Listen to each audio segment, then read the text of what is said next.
From a very young age, many people are caught in a struggle between acting on their desires and censoring them. We interpret every impulse, from what we'd like to eat to what we'd like to dedicate our lives to, as safe or unsafe, good or bad, and acceptable or unacceptable. What gets taken into consideration is what consequences it will have on our other desires, such as social standing, connection to others, physical and mental health, or other people's lives. If the bad outweighs the good, then that particular impulse is generally discarded. Of course, defining what is good or bad is all subjective. Having an internal system that regulates our impulses is a very practical thing. It's like having a government system with many checks and balances in place so as to avoid potentially disastrous situations such as dictatorship. However, we all know that even with the best intentions, governments don't always take the right actions, and neither do we for that matter. On top of this, governments are always redefining laws or creating new ones to keep up with the times, and so should we when it comes to the reasoning behind our actions. So the question is, how can you avoid taking wrong turns and instead gain clarity on what actions are the right ones to take at any given moment in your life? The answer lies in fine-tuning your ability to recognize, trust, and act on your highest excitement. Now, I know what you are thinking, Veronica, if I act on what most excites me, I'd wind up broke or in prison. Before you go down that road, I want to bring your attention to the fact that this is your impulse-regulating system talking, and this means that right now, in this very moment, whatever you think is exciting is not really your highest excitement, because it is racked with resistance in the form of potential consequences. Following your highest excitement takes practice and mindfulness.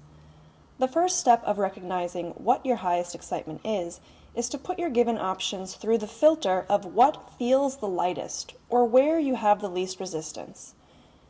For example, just this morning before I started writing this article, I didn't really feel the inspiration to write. Forcing myself to write felt heavier than chilling out and reading.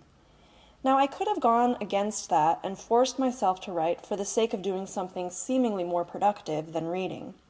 It is Monday, after all.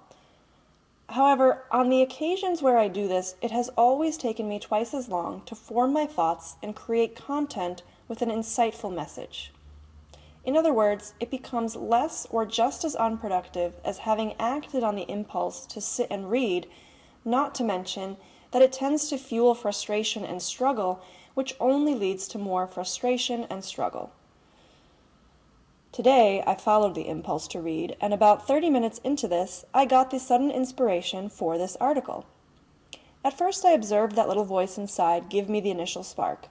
I didn't act on it right away, but rather watched how the idea continued to grow inside. The initial spark began to gather momentum until there was so much energy behind the idea that the feeling which arose in my body was none other than the definition of excitement, a feeling of great enthusiasm and eagerness, according to the Oxford Dictionary. The eagerness of this accumulated energy reached a point at which taking the action to write was not only effortless, but the only obvious choice. This is called inspired action. While I started out with this idea that I should write to be productive, the path to realizing that intention with the most ease and inspiration was not sitting down, ignoring how I felt, and pushing through my resistance anyway. This type of approach, of discipline or doing what you think you should regardless of how you feel, is what most of us learn to follow in order to achieve success. Now, it's not that hard work, discipline, or willpower can't lead to success, but that depends on how you define success. I particularly like Deepak Chopra's definition from his book, The 7 Spiritual Laws of Success. In this book, he states that success is the ability to fulfill your desires with effortless ease. The thing is that we are not trained to see the connection between our current lightest choice and how it effortlessly leads us to fulfilling our overall intention or desire, or can even give birth to new and more exciting desires that you can't even fathom with the information you have right now. This is why it is difficult for us to believe in the importance of acting on that seemingly unrelated impulse. We believe it would be a waste of our time and energy. To challenge this belief, I'd like to invite you to turn this concept into an experiment or a game to see what kind of results you get. Test it out, track your results when you apply this new approach, and at the same time, track your happiness and satisfaction. After all, do we not measure whether an action was right or not based on the amount of satisfaction and joy we get from the results? Pay close attention to whether or not the lightest path builds energy and momentum for your most excited path, and eventually results in the fulfillment of your overall desire. Give yourself at least a week to play with this.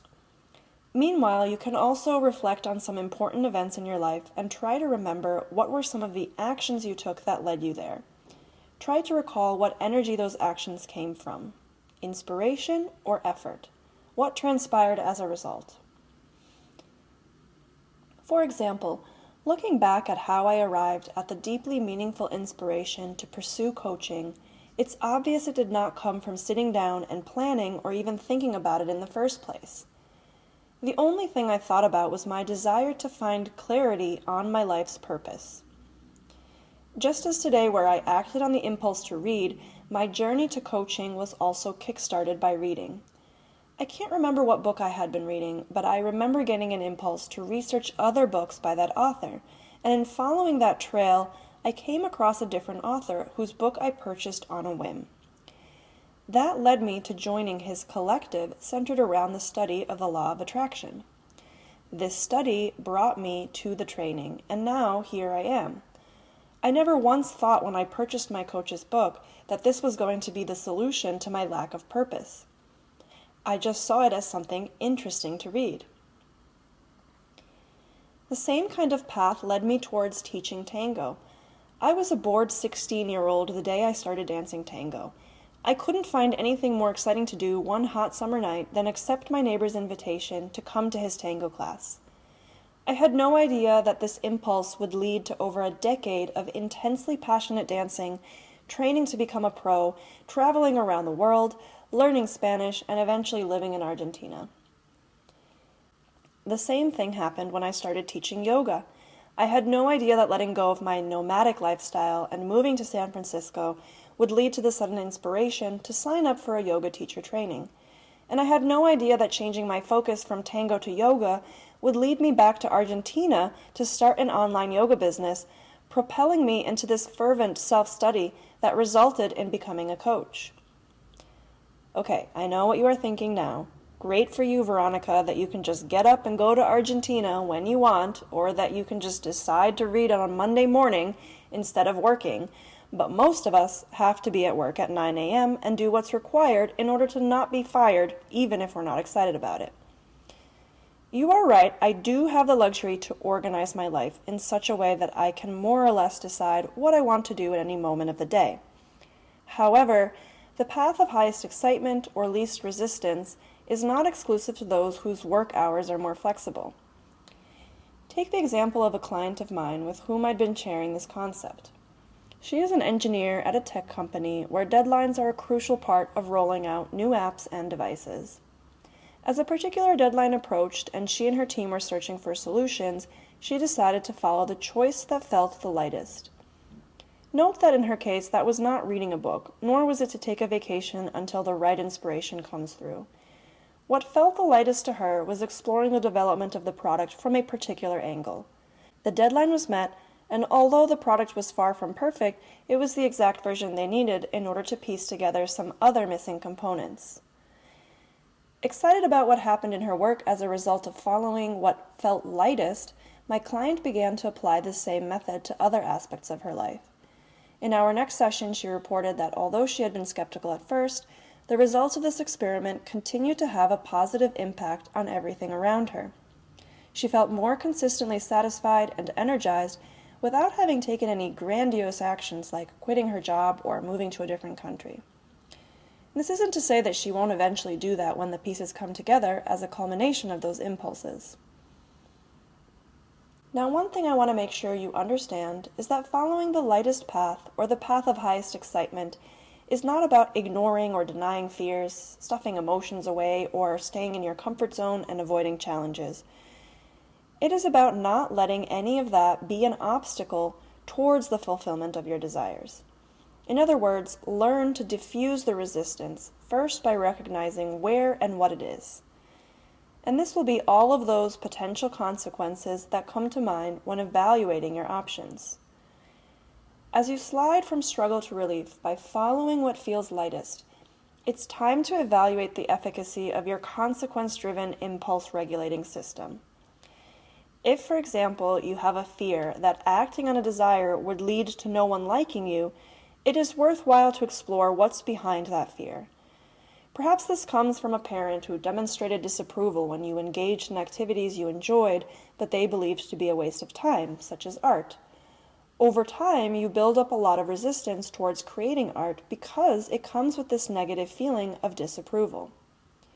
Once you work through this fear, creating art can become your path of highest excitement and feel like the right action to take. When you apply this kind of mindfulness towards impulses you receive, evaluating what feels lightest or most exciting, and working through the resistance that stands in your way, it becomes much easier to feel confident that the action you're taking is the right action. It gives you the freedom to pursue what truly lights you up and live your life with passion and purpose. If you are searching for a life with more passion and purpose and you're not sure where to start, be sure to grab my free Live Your Dream Life kit, available on my website, verokruta That's VEROKRUTA yoga.com. In addition to this, feel free to also reach out to me for a 30-minute gift coaching call, where we'll identify your dominant form of resistance and begin to light the path towards your highest excitement. Thank you so much for listening. I hope that you have a wonderful day.